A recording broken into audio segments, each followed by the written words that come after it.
Hello, my champions. Welcome to the next lecture on the IIT JAM Mathematical Statistics. Today, I will explain you how you can solve the question number 26 to 30 with the help of the shortcut tricks. Myself, Dr. Harishkar, you can follow my YouTube channel and find the playlist of the Mathematical Statistics. In this playlist, you can see I had already uploaded all those videos with the help of the shortcut tricks. Once you watch these videos, definitely you will learn many new things. If you want to learn more from me, you can scan and join my free WhatsApp group. Always provide the free education to everyone with the happy learning. Now, look at the first question which is asked in the Mathematical Statistics 2026. And believe me, you can solve this question in just the 15-second time periods. Fine. If you read the statement very carefully, your target is to find the probabilities of the type 1 and type 2. That means the question is related to the testing of hypothesis. Fine. तो testing of hypothesis के लिए मैंने क्या rule बताया था आपको. If you already watch my previous lecture related the testing of hypothesis, then you can solve this question in just the 15-second time periods. If I quickly recall you, what is the type 1 error, what is the type 2 error? Whenever you have the two hypotheses, null and alternatives, one critical region as a W, then the size, or called as the type 1 or called as the level of the test, is denoted by mostly as a alpha. Probability x belongs to the critical region when h naught is my true. Power is x belongs to the critical region when h1 is my true. And the type 2 is x belongs to the complement of the critical region, or called as the rejection region, provided h1 is true. Or you can say 1 minus power of the test. Fine. Clear. अब इस simple shortcut tricks के साथ solve करते हैं. पहले क्या है, type 1 error. Probability x belongs to the critical region. Critical region क्या है आपका, summation of xi greater than 6 provided h naught is my true. अगर आपके xi काई स्केयर को फॉलो करते हैं, then summation of xi also follows the chi square distribution. How many parameters you have, 1 to 4. तो ये कितना हो जाएगा आपका 4m. Under the h naught, what is the h naught is, m is equal to 1. So this number will follows my chi-square 4. m is equal to 1, that is my greater than 6. ठीक है. अब ये क्या दे रखा है, what is the meaning of this first quantity which is equal to 6. अगर आपके पास यहाँ नंबर लिखा हो 1 माइनस से a which is equal to 6, इसका मतलब क्या है, probability of the chi-square with the 1 degree of freedom greater than 6 is equal to a. Fine. इस a का मतलब प्रोबेबिलिटी है, 1 is the level of 1 is the degree of freedom. अब आप इस वाली लाइन से कंपेयर करिए. इसको क्या लिख सकते हो 6 के साथ, यहाँ पे 4 है ना, that number is 4 greater than 6 is a. तो कितना हो गया आंसर, 0.1991. सो आप देखो बी ऑप्शन आपका कट गया. Clear. Now look at the second option. Second क्या कह रहा है, टाइप 2. टाइप 2 को इन्होंने बीटा का नाम दिया है. तो वो क्या था, टाइप 2 में probability of the complement. Fine. तो प्रोबेबिलिटी ऑफ कंप्लीमेंट इसका ऑपोजिट कर दो, summation of xi square less than 6 when h1 is my true. Fine. तो h1 में क्या आपका, m is my 2. So degree of freedom कितनी होगी आपकी काई स्क्वायर की, 8 which is less then of the 6. Now इस लाइन का क्या मतलब है, probability chi square of 8 greater than 6 which is 0.6472. लेकिन आपको चाहिए लेस देन की, that will be 1 minus 0.6472. So the answer is 0.3528. So clearly say C option is also cancel out. Fine. Look at the last options, that is called as the power. तो power का formula क्या बताया मैंने, 1 minus beta. Fine. You can see beta is nothing but 1 minus power. So power is 1 minus beta. तो जैसे 1 minus beta करोगे, answer is 0.6472. So clearly से it does not lies in the case. Fine. Now you can see whether the first option is the correct और not. आप देखो 4 से LCM ले लेता हूं. सो 0.8 is less then 3 alpha plus beta is less than 1. Fine. So what is the 3 alpha, this is almost 0.2, that is almost 0.6. Beta is my 0.3528. clearly say it lies between 0.8 and 0.1. So yes, A is the right answer of the problem. Fine. For more detail, I always recommended you must watch this lecture. Definitely आपका reaction जो है वो काफी change हो जाएगा testing of hypothesis को लेकर. चलिए look at the next one. X follows uniform distribution with the parameter 0, theta. Okay, again these are testing of hypothesis. So beta is the function of the power. Power की definition क्या थी? x belongs to the critical region provided h1 is my true. Critical region क्या है आपके पास? x is less than equal to 3. So x less than 3/4 provided h1 is my true. तो basically ये क्या है आपका? इसे CDF. फाइन. तो पहले CDF of the exponential, CDF of the uniform distribution निकाल लेते हैं. तो क्या होगा वो? whenever x is lies between 0 and theta and whenever x is greater than equal to theta. So whenever it lies between 0 and theta, CDF will be x over theta, otherwise 1. Fine. तो आप यहां पे fill कर देते हैं. तो x will be my 3/4. So that number will be 3 over 4 into theta and 1. Fine. Limits क्या होगी? When x is equal to 3/4 which is less than theta, that means theta is greater than 3/4. और नीचे वाले में क्या आ जाएगा? Theta is less than equal to 3/4. ये आपका पावर फंक्शन बन गया. क्लियर. अब आप क्वेश्चन पूछते हैं size of the test. Size means alpha. Fine. तो अल्फा क्या है आपके पास? और अल्फा को आप इस तरह से देख लो, x belongs to the w provided h0 is my true. That means x is less than 3/4 provided theta is my greater than equal to 1. तो थीटा ग्रेटर देन 1 कहां जाएगा आपके पास? यहां जाएगा ना, 1 से ऊपर. तो आंसर कितना हो गया? और इक्वालिटी है तो that will be 3/4. Clear. So that is the correct statement. लेकिन आपको क्या चाहिए? False statement. अदरवाइज बिकॉज यहां पे थीटा 1 भी है ना आपका, इक्वालिटी भी है. और second way you can write the relation between the level of significance and the power test. That will give you the supremum of the power function. Fine. When h0 में कितना है आपका? Theta is greater than equal to 1. Fine. तो ये क्या हो जाएगा? Supremum of 3/4 theta when theta is greater than equal to 1. अब आप देखो, आपको क्या चाहिए? Maximum value. मैक्सिमम कब मिलेगा? Because theta is the denominator. तो थीटा की मिनिमम वैल्यू लेनी होगी. इस डोमेन में थीटा की मिनिमम वैल्यू कितनी है?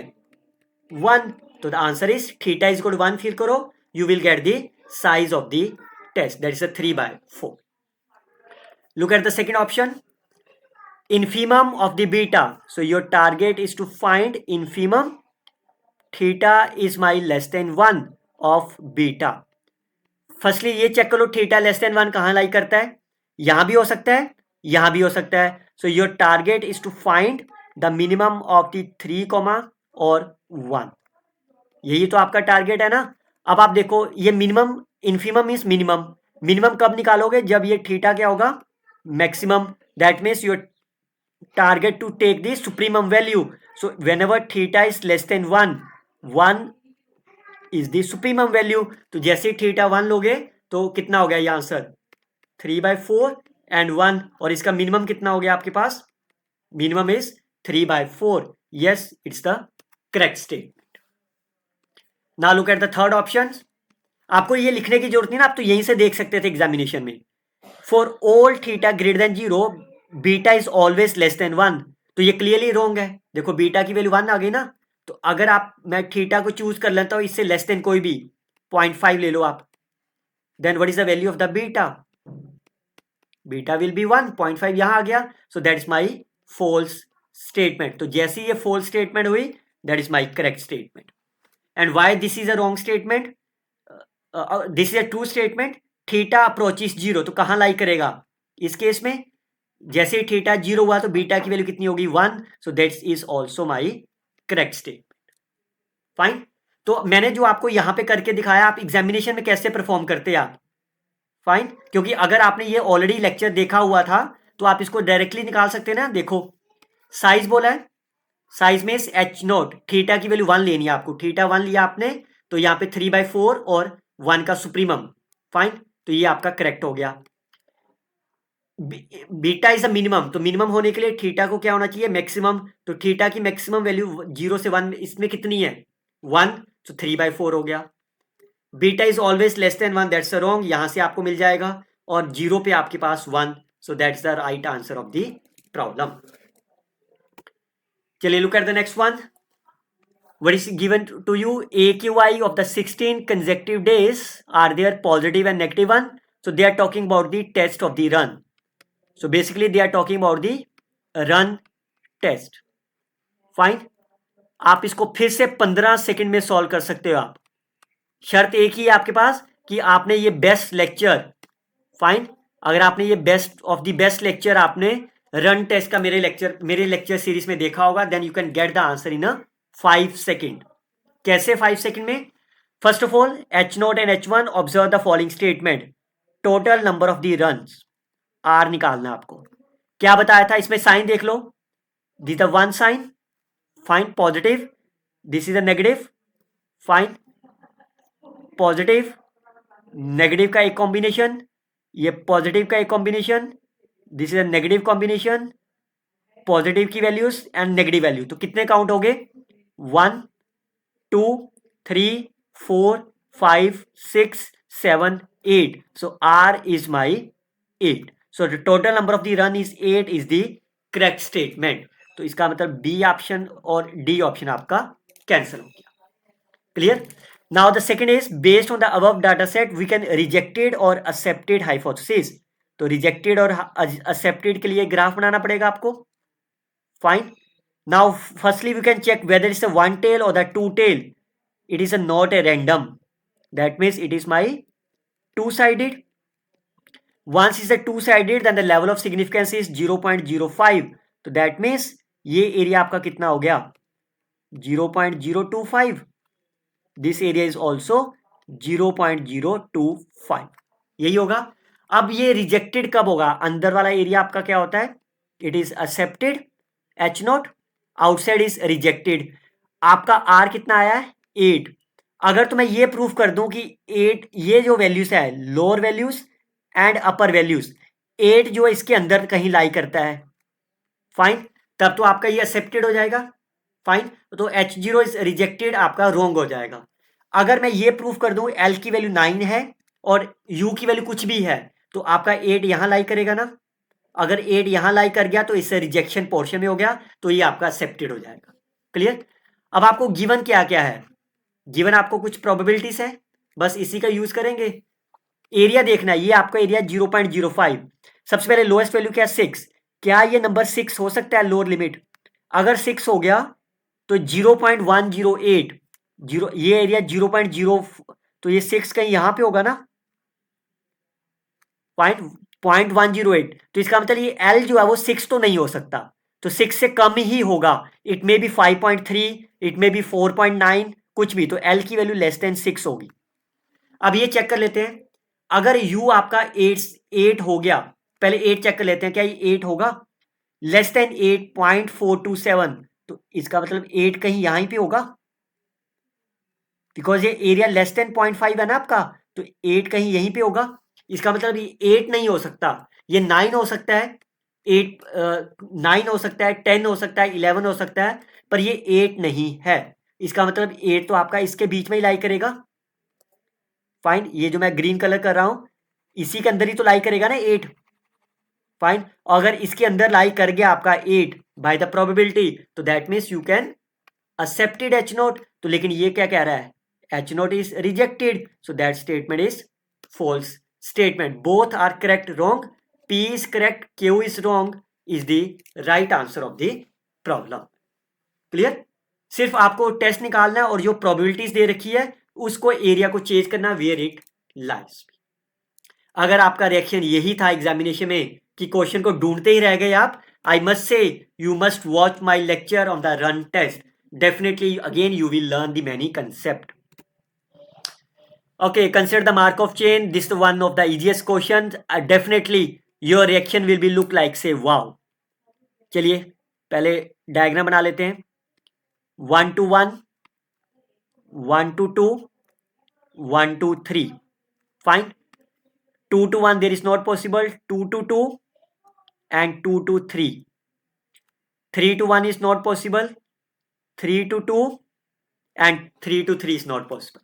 अब आप देखो, अगर आप 1 से बाहर निकले तो क्या वापिस आ सकते हो 1 पे? नहीं आ सकते, तो ए क्लास अलग हो गई. अगर आप 2 से बाहर निकले तो क्या 2 पे वापिस आ सकते हो आप? Yes, you can go from the 2 to 3, 3 to 2 again. Fine. तो इसका मतलब क्या हो गया, ये दो एलिमेंट आ गए ना इसके बीच में. So that number is my closed cumulative class. Is it fine? And this one is my single element. So अगर ये क्लोज क्यूमुलेटिव क्लास है, that means that 2 and 3 are my recurrent class और recurrent state. Fine. अब आप देखो 1 से आप चल के वापिस नहीं आ सकते 1 पे, और यहाँ पे 2 डिस्टिंक्ट क्लासेस हो गई, तो that means my Markov chain is reducible. Fine. तो पहला ऑप्शन तो आपका कैंसिल हो गया. 1 इज अ सिंगल स्टेट. 1 से चल के आप वापिस नहीं आ सकते, that means 1 is my transient state. लेकिन ये कह रहा है 1 is the recurrent state. 2 is the transient state. Wrong. 2 is my recurrent state. So 3 is the recurrent state. Yes is the right answer of the problem. तो कितना मैंने कुछ लिखा एग्जामिनेशन में आपके लिए? Nothing else. You just draw the chains diagram, check whether they are reducible और irreducible. So D is my right answer. बच्चों अगर आप चाहते हो मैं नेक्स्ट वीडियो भी जल्दी अपलोड करूं आपके लिए, fine, you must like and comment on the video as well. अगर आप मोर डिटेल चाहते हो मार्कऑफ चेन पे, you must watch about these 2 lectures. Definitely your reaction will be wow. चलिए look at the next one. How you can solve this question again in the 15 second time periods.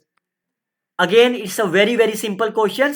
अगर आप मेरा sampling distribution का lecture पहले से देखकर गए हो. फाइन. तो क्या बताया था मैंने सैंपलिंग डिस्ट्रीब्यूशन में भी? सबसे पहले क्या बोला? F distribution. एफ डिस्ट्रीब्यूशन कब बनता है किसी भी चीज का? फाइन. अगर मैं ये प्रूव कर दूं कि it's a chi-square distribution with the parameter n divided by degree of freedom, chi-square distribution with the parameter m, fine, then it follows F distribution with the degree of freedom n, m. ये पहला target आपका है. और Cauchy distribution कैसे बनता है? If x follows my normal distribution with the parameter 0, variance sigma 1 square, y follows my normal distribution with the parameter 0 and sigma 2 square, then x over y will follows the Cauchy distribution with the parameter 0 and sigma 1 sigma 2 variance. Fine. और अगर ये value आपके पास 1 आ जाती है, then we call as the standard Cauchy distribution. Clear? ये concept आपको यहां पे लगाना है. तो सबसे पहले स्टैंडर्ड Cauchy देख लेते हैं. x1 follows the normal, x2 follows the normal, 2x1 again follows the normal distribution with the parameter 0. Variance कितना हो जाएगा? 4 into variance of x1, that is my 2. Fine. और x2 आपका पहले से नॉर्मल है, तो that means 2x1 minus x2, it follows the normal distribution. Mean कितना हो गया? 0. वेरियंस कितना हो गया? इसका variance 2 plus 2, that is my 4. Similarly 2x1 plus x2 divided में ये है ना, ये किसको फॉलो करेगा? मीन 0. x1 का मीन 0 है, x2 का 0 है, और variance 4 into variance of x1, that is 2 plus 2 4. तो ये दो मिल गया आपको. इन दोनों का रेशियो करो तो क्या बन गया आपके पास? Cauchy distribution with the parameter 0 और रूट ऑफ 4 डिवाइडेड बाय 4. तो 1 आ गया ना ये. अगर ये 1 हो गया, that means yes it is a Cauchy, standard Cauchy distribution. तो Q is the correct, A is the wrong, D is my wrong. Clear? अब बात रह गई फर्स्ट ऑप्शन की. फर्स्ट ऑप्शन में क्या कह रहा है? आपको chi-square बनाना बेसिकली. तो chi-square कैसे बनता है? x minus mu divided by sigma square. सबसे पहले x1 स्केयर बनाना है. x1 minus mean divided by standard deviation. ये आप स्केयर कर दोगे तो that becomes my chi square distribution with the 1 degree of freedom. तो ये बेसिकली क्या बन गया, that is my twice of x1 square. Clear? So twice of x1 square follows my chi square 1 distribution. Denominator में x2 square भी है, तो x2 minus mean divided by √2। ये स्केयर किसका फॉलो कर जाएगा, that follows the chi square with the 1 degree of freedom. So ये number कितना हो गया, chi square by 2। Fine, x2 square divided by 2। Similarly x3 square divided by 4 follows chi square of 1 degree of freedom. Clear? तो सबसे पहले मैं इस denominator को इसकी फॉर्म में लिख लेता हूं। काई square bye x square by 2 करना है तो 4 से मल्टीप्लाई एक्स स्केयर। फाइन, यहां से 4 से मल्टीप्लाई और 4 से डिवाइड, सो 4 मैंने आउटसाइड ले लिया। फाइन, न्यूमिनेटर में क्या चाहिए मेरे को, 2x1 स्केयर, तो बाकी क्या बच गया पीछे, 8। क्लियर? अब आप देखो, बोथ आर माई इंडिपेंडेंट, तो ये दोनों भी इंडिपेंडेंट होंगे। जैसे ये दोनों इंडिपेंडेंट हो गए तो सम आपका क्या बन गया, तो ये बन गया आपका ट्वाइस, फाइन, 2x1 स्केयर। इसको डिवाइडेड वाले में y लिख रहा हूं भी, तो y किसको फॉलो कर जाएगा, आपका काई square of 2 degree of freedom. Clear? और ऊपर वाली चीज क्या बन गई, 2x1 को मैं u का नाम ले रहा हूं, तो u किसको फॉलो कर गया, आपका u follows the chi square of 1 degree of freedom. Fine, अब ये दोनों आपके पास रेशियो f तभी होगा जब आप divided by degree of freedom भी करोगे। तो मैं इस 2 को उठा के यहां लिख दूं, फाइन, और u को क्या कर दूं, what is the degree of freedom of the u की डिग्री ऑफ फ्रीडम 1 है और y की डिग्री ऑफ फ्रीडम 2 है, तो ये किसको फॉलो कर गया, ratio of the 2 chi square distribution with the degree of freedom, it is 1,2।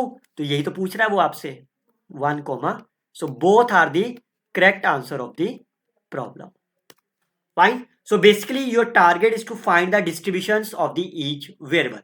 इसलिए मैंने कहा you must watch about my previous lecture of the sampling distribution. आपका रिएक्शन डेफिनेटली ये चेंज हो जाएगा, आप एक बार देखकर तो देखिए आप। फाइन, फाइन, अगर आप मेरे साथ जुड़ना चाहते हो, again as I mention you can scan and join my free WhatsApp group. Fine, if you really want, I can upload the next video. You can like and comment on this video as well. You can share this video with your friends. Happy learning, students. Thanks for the watchings. Thanks for your support.